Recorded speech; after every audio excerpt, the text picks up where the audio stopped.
Hello students, welcome to the lecture. स्वागत है आपका इस वीडियो में। मेरा नाम है विशाल तिवारी और आज हम लोग बात करने वाले हैं इलेक्ट्रिक चार्जेस एंड फील्ड्स के लेक्चर नंबर 7 की।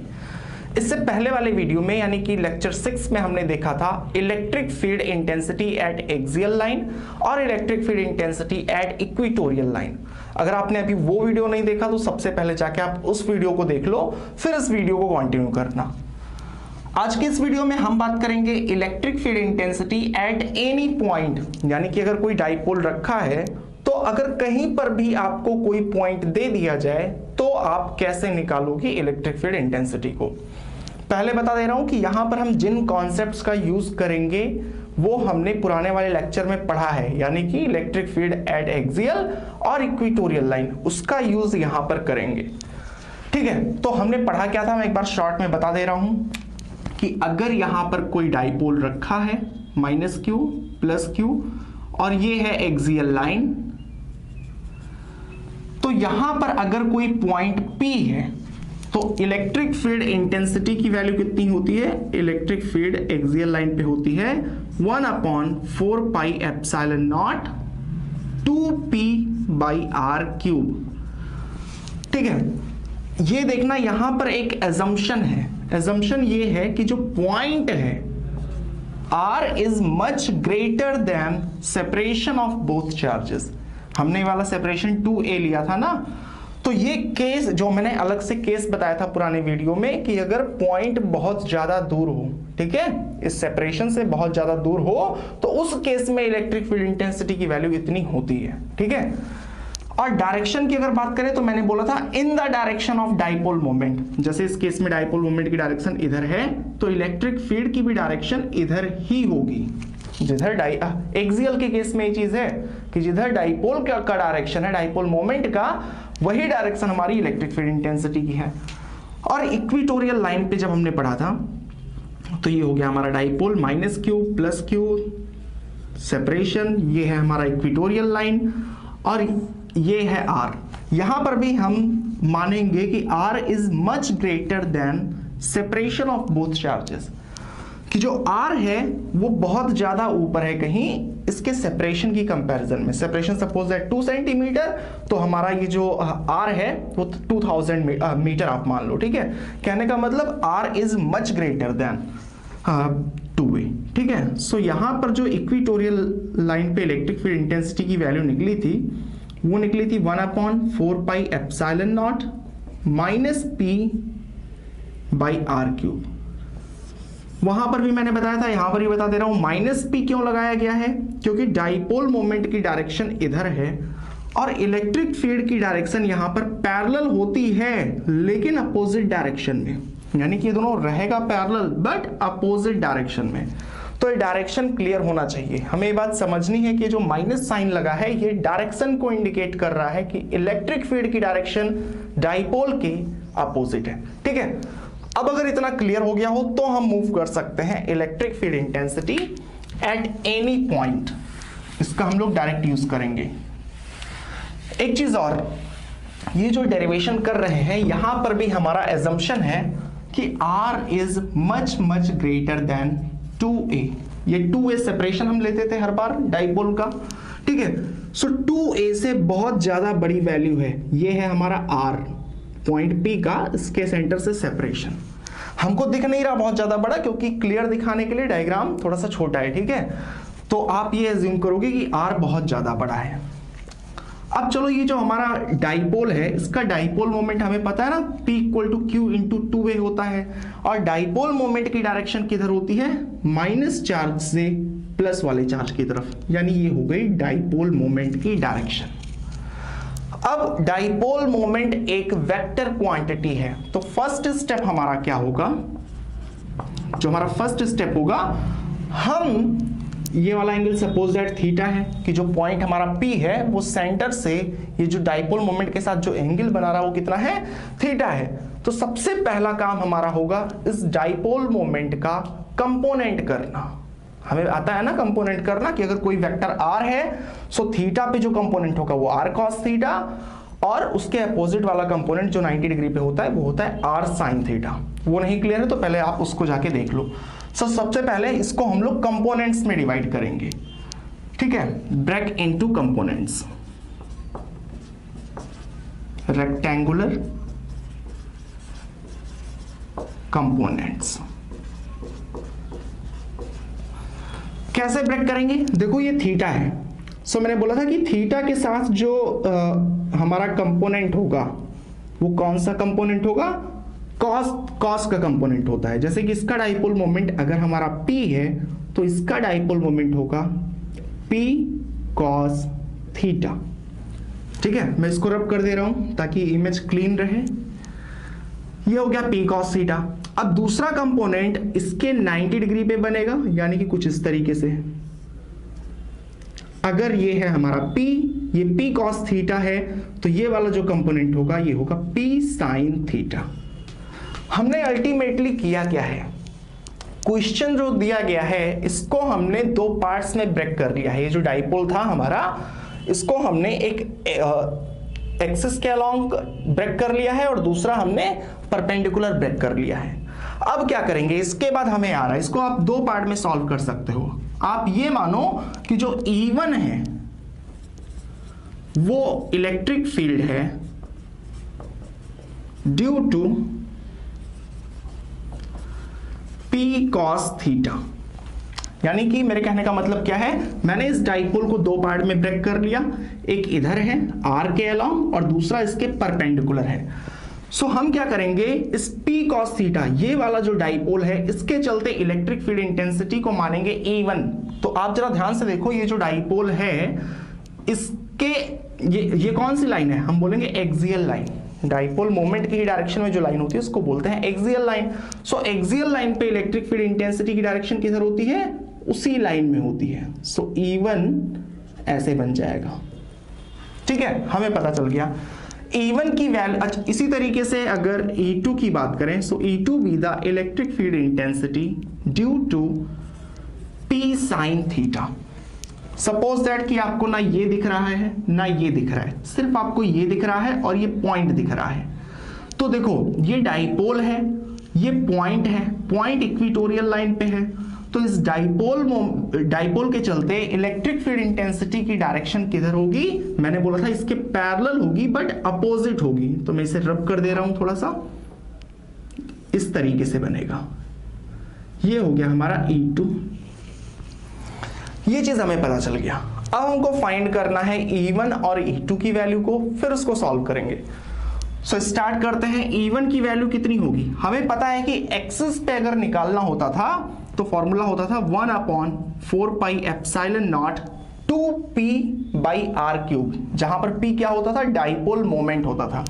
सो 2p cos θ/r³। देखो ये इसमें कंफ्यूज मत होना कि मैंने अभी बोला था 2p/r³, मैं लिख रहा हूं 2p cos θ। जब हम लोग एक्सिस के अलोंग सॉल्व करते थे और फॉर्मूले में हम लोग 2p/r³ लिखते थे तो वहां पर डाइपोल मोमेंट p होता था, बट यहां पर इसका डाइपोल मोमेंट कितना है? P cos θ। सो हम लोग डाइपोल मोमेंट की जब वैल्यू पुट करेंगे तो 2p cos θ आएगा। ठीक है, ये चीज समझ आती है। देखो मैं इसको वेक्टर के फॉर्म में नहीं लिख रहा हूं। क्यों नहीं लिख रहा हूं? क्योंकि हमें डायरेक्शन पता है कि इलेक्ट्रिक फील्ड किधर लग रही है, हमें मैग्नीट्यूड सिर्फ निकालना था, जो कि इतना आ गया। चलो E2 की अगर हम लोग बात करें, सो E2 इसके चलते हैं, यानी यहां पर हमें फॉर्मूला लगाना है इक्वेटोरियल लाइन का। सो आएगा 1/4 pi epsilon not, minus p होता था। माइनस क्या इंडिकेट करता था? माइनस इंडिकेट करता था कि जो इलेक्ट्रिक फील्ड की डायरेक्शन है वो डाइपोल मोमेंट के अपोजिट है। ठीक है, सो यहां पर हम लोग माइनस का साइन नहीं लगाएंगे, हम सिंपली डाइपोल मोमेंट की वैल्यू पुट करेंगे p/r³। सो p की वैल्यू कितनी है इस केस में? p sin θ। सो p sin θ/r³। ये मिल गया हमारा दोनों इलेक्ट्रिक फील्ड। तो स्टेप्स को ध्यान रखना, हमारे पास एक डाइपोल था, कोई रैंडम पॉइंट था जो थीटा एंगल बना रहा था। हमने इस डाइपोल को ब्रेक कर दिया। ठीक है, एक को एक्सिस के अलोंग कर दिया, दूसरे को परपेंडिकुलर कर दिया, क्योंकि हमें एक्सिस के अलोंग यानी एक्सियल लाइन पे और इक्वेटोरियल लाइन पे इलेक्ट्रिक फील्ड निकालना आता है। ठीक है, सो इस तरीके से हमने E1 और E2 की वैल्यू को फाइंड कर लिया। एक चीज आप सोचना कि अगर ये दोनों आपस में परपेंडिकुलर हैं तो ये दोनों भी तो आपस में परपेंडिकुलर होंगे ना। ये चीज समझ आती है? क्यों? क्योंकि देखो ये स्ट्रेट लाइन है और ये और E2 दोनों पैरेलल है, तो अगर ये 90 डिग्री तो ये भी 90 डिग्री करस्पॉन्डिंग एंगल। अब दो वेक्टर्स अगर 90 डिग्री पे हैं या फिर थीटा डिग्री पे हैं तो हम लोग कैसे निकालते हैं? हमने फॉर्मूला पढ़ा है ना क्लास 11th में, √a² + b² + 2ab cos theta. हमको अगर यहां पर रिजल्टेंट निकालना हो, मैं इस साइड लिख रहा हूं कि नेट इलेक्ट्रिक फील्ड इंटेंसिटी की वैल्यू आएगी √e1² + e2² + 2e1e2 cos theta होता है। तो थीटा इस केस में कितना है? 90 डिग्री। सो cos 90 की वैल्यू कितनी हो जाएगी? हमें पता है 0 और 2e1e2 भी मल्टीप्लाई होकर 0 बन जाएगा, यानी कि वैल्यू कितनी मिल गई? E net = √e1² + e2²। इधर का मैं स्पेस थोड़ा सा रब कर रहा।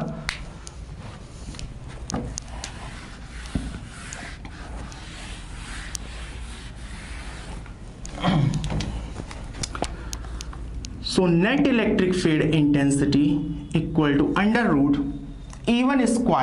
E1 की वैल्यू कितनी थी? 1/4πε0 2p cos theta by r³। इसका स्क्वायर है प्लस E2²। E2 की वैल्यू कितनी थी? 1/4πε0 p sin theta by r³ का स्क्वायर। और यहां पर सिर्फ हमें सॉल्व करना है। ध्यान से देखना क्या करेंगे, दोनों में कॉमन क्या है? 1/4πε0 p बाई r³ दोनों में कॉमन है। सो उसको ओवरऑल बाहर निकालो। आप पहले जब यहां से बाहर निकालोगे तो स्क्वायर में मिलेगा, जब वापस से रूट के बाहर निकालोगे तो स्क्वायर से फिर से इसी फॉर्म में आ जाएगा, यानी कि 1/4πε0 p बाई r³ को मैंने बाहर निकाल लिया, तो अंदर बचा क्या? 2 cos थीटा का स्क्वायर बचा है प्लस साइन थीटा का स्क्वायर, सो हो गया sin² थीटा। अब नेट इलेक्ट्रिक फील्ड इंटेंसिटी की value 1/4πε0 p by r³ √2 cos² theta plus sin² theta. ठीक है, यहां तक बात समझ आ गई? अब देखते हैं net electric field intensity equal to 1/4πε0 p by r³ √, इसको आपको किस तरीके से लिखना है? 4 cos² थीटा है, तो हम ऐसे भी तो लिख सकते हैं 3 cos² theta plus cos² theta. ठीक है, देखो दोनों ऐड होके वापस से 4 हो जाएगा, प्लस sin² थीटा। अब नेट इलेक्ट्रिक फील्ड इंटेंसिटी की वैल्यू आ गई 1/4πε0 p by r³। sin² theta plus cos² theta 1 होता है, तो हमारा आ जाएगा अंदर 3 cos² थीटा प्लस 1। ये है नेट इलेक्ट्रिक फील्ड इंटेंसिटी की वैल्यू एट पॉइंट P। अगर आप इसको चेक करना चाहते हो, ठीक है, तो चेक भी कर सकते हो। देखो कैसे, हम लोग अगर थीटा को 0 माने, ठीक है, यहां पर मैं सॉल्व कर रहा हूं, इफ थीटा इज 0, थीटा 0 कब होगा? आप देखना, ये है हमारा थीटा। अगर थीटा 0 हो जाए यानी कि पॉइंट कहां है? एक्सिस पे है। तो एक्सिस पे है तो एक्सियल लाइन वाला फॉर्मूला हमको मिलना चाहिए। सो अगर इसको पुट करें सो मिलेगा क्या? E net equal to 1/4πε0 p by r³ और अंडर रूट में आएगा, यहां पर अगर 0 पुट करेंगे सो cos 0 की वैल्यू होती है 1, यानी ये 1 मिल जाएगा। सो 3 + 1 आएगा, यानी कि यहां पर आएगा 4, और जब अंडर रूट से बाहर निकालेंगे तो आ जाएगा यहां पर 2। ठीक है, सो हम देख रहे हैं कि जो फॉर्मूला हमने एट एनी पॉइंट के लिए डिराइव किया है, अगर उसमें थीटा को 0 पुट कर दें तो हमें एक्सियल लाइन वाली इलेक्ट्रिक फील्ड इंटेंसिटी की वैल्यू मिल जाती है। ठीक इसी तरीके से अगर हमें इक्वेटोरियल लाइन पे निकालना हो यहां से, तो हम थीटा की वैल्यू को 90 पुट करेंगे। If theta equal to 90 degree, क्यों पुट कर रहा हूं? ये बात हमें समझ भी आ रही कि भाई अगर ये पॉइंट हमारा इक्वेटोरियल लाइन पे होता तो एंगल कितना बनता? 90 डिग्री बनता। सो अगर 90 की वैल्यू 90 पुट कर देते तो इलेक्ट्रिक फील्ड की इंटेंसिटी की वैल्यू मिलती 1/4 pi epsilon naught P by R cube under root cos 90 की वैल्यू 0 होती है, सो 3 इंटू 0 0 और सिर्फ 1 बचता, सो अंडर रूट 1 की वैल्यू 1 ही आती, यानी ये मिल जाती नेट इलेक्ट्रिक फील्ड इंटेंसिटी जो हमने पहले ही पढ़ रखा है, electric field intensity at equatorial line पे। तो ये तो हो गई बात मैग्नीट्यूड की, कि हमें मैग्नीट्यूड पता चल गया कि किस तरीके से निकालेंगे कि कितनी है इलेक्ट्रिक फील्ड इंटेंसिटी। अब बात करने जा रहे हैं कि अगर आपसे कोई डायरेक्शन भी पूछ ले कि भाई मुझे पता तो चल गया कि यहां पर इलेक्ट्रिक फील्ड इंटेंसिटी कितनी है, बट बताओ कि, किस डायरेक्शन में है, आपसे किसी ने डायरेक्शन को पूछ लिया है, ठीक है। सो अब हम लोग डायरेक्शन को कैलकुलेट करना सीखेंगे। जरा ध्यान से देखना आप, अगर मैं आपसे बोलूं कि ये है हॉरिजॉन्टल, एक इलेक्ट्रिक फील्ड है, पहले आप इस हॉरिजॉन्टल से 30 डिग्री ऊपर जाओ और फिर सपोज है 20 डिग्री और ऊपर जाओ, सो इस डायरेक्शन में लग रही है इलेक्ट्रिक फील्ड। यानी कि सिंपली मैं ये बोलूं कि अगर आपको ये बता दिया जाए कि 30 ऊपर जाना है फिर 20 ऊपर जाना है, तो आपको एक पर्टिकुलर डायरेक्शन मिल जाती है। सो इसका यूज क्या है, यहां से आप देखना, जब वेक्टर्स हम लोग पढ़ते हैं क्लास 11th में, तो वहां पर रिजल्टेंट निकालना कैसे बताया जाता है कि एक की टेल को, ये है हमारा हेड, टेल, हेड और टेल, ठीक है। सो इस एक की टेल को दूसरे के हेड पे रखना है इस तरीके से। सो अगर इसको हम लोग स्लाइड करवा के यहां पर लेके गए तो ये हो गया E2, और फिर टेल से हेड जो ये ज्वाइन होता है, यही होता है हमारा नेट इलेक्ट्रिक फील्ड, यानी यही है हमारा नेट इलेक्ट्रिक फील्ड इंटेंसिटी। अब हमको सिर्फ यही तो देखना है कि ये डायरेक्शन कौन सी है। तो ये जो डाइपोल था, इसके पैरेलल आप एक लाइन यहां पर ड्रॉ कर लो, ठीक है। ये होगा थीटा, ये थीटा था तो ये भी थीटा होगा करस्पॉन्डिंग एंगल के चलते। अगर हमको ये पता चल जाए कि ये वाला एंगल कितना है, सपोज दैट फाई, थीटा तो हमको पहले से गिवन था, सपोज दैट थीटा हमारा दिया था 30 डिग्री, सो 30 तो हमको ऑलरेडी पता है। अगर हमको पता चल जाए कि ये फाई कितना है, अगर फाई पता चल जाए कि 20 है, तो बता देंगे कि 30 प्लस 20 यानी ओवरऑल 50 डिग्री पे लग रही है इलेक्ट्रिक फील्ड इंटेंसिटी।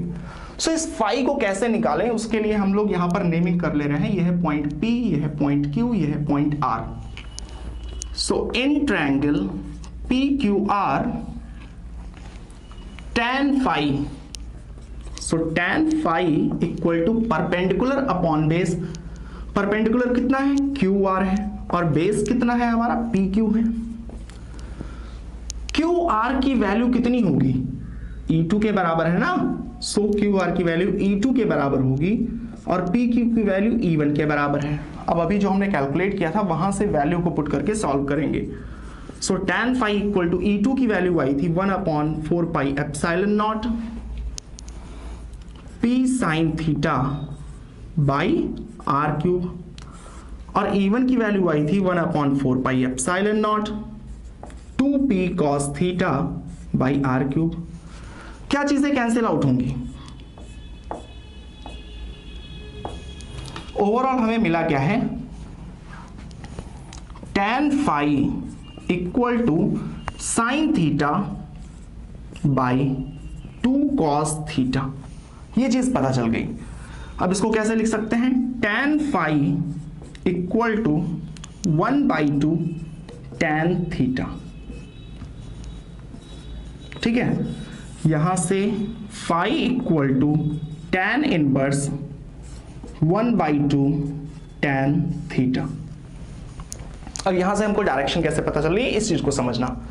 आपको थीटा दिया जाएगा कि थीटा इतना है, तो फिर आप थीटा को पुट करके वैल्यू निकालोगे कि tan थीटा की वैल्यू कितनी है। जैसे सपोज दैट थीटा हमारा दिया है 45 डिग्री, सो आप जब 45 पुट करोगे तो इसकी वैल्यू 1 आ जाएगी।